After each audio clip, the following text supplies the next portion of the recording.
నమస్తే. ఇది నవ బృందావన క్షేత్రము. ఇప్పుడు నేను మంత్రపుష్పం చెప్పబోతున్నాను.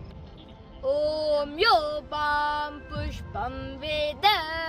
పుష్పవాన్ ప్రజావాన్ పశుమాన్ భవతి చంద్రమా వాపా పుష్పం పుష్పవాన్ ప్రజావాన్ పశుమాన్ భవతి య ఏవం వేద योपामायतनं वेद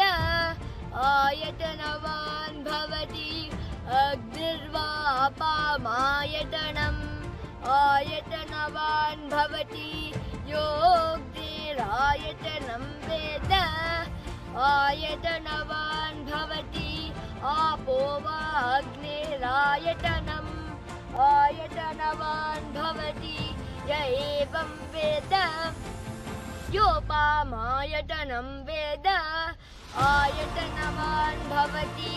वायुर्वापामायतनम् आयतनवान् भवति यो वायोरायतनं वेद आयतनवान् भवति आपो वै वायोरायतनम् आयतनवान् भवति य एवं वेद योपामायतनं वेद आयतनवान् भवति असौ वै तपन्नपामायतनम् आयतनवान् भवति यो मुष्यतपतायतनं वेद आयतनवान् भवति आपो वा मुष्यतपतायतनम् आयतनवान् भवति य एवं वेद योपामायतनं वेद आयतनवान् भवति चन्द्रमा वापामायतनम् आयतनवान् भवति यश्चन्द्रमसा आयतनं वेद आयतनवान् भवति आपो वै चन्द्रमसा आयतनम् आयतनवान् भवति य एवं वेद योपामायतनं वेद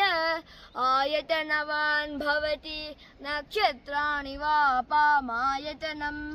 आयतनवान् भवति यो नक्षत्राणामायतनं वेद आयतनवान् भवति आपो वै नक्षत्राणामायतनम् आयतनवान् भवति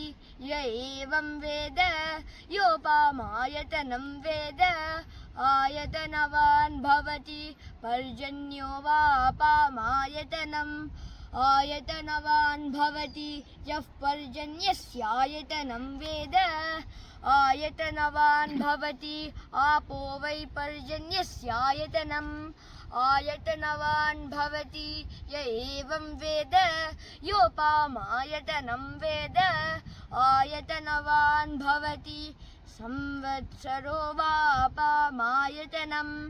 आयतनवान् भवति यः संवत्सरस्यायतनं वेद आयतनवान् भवति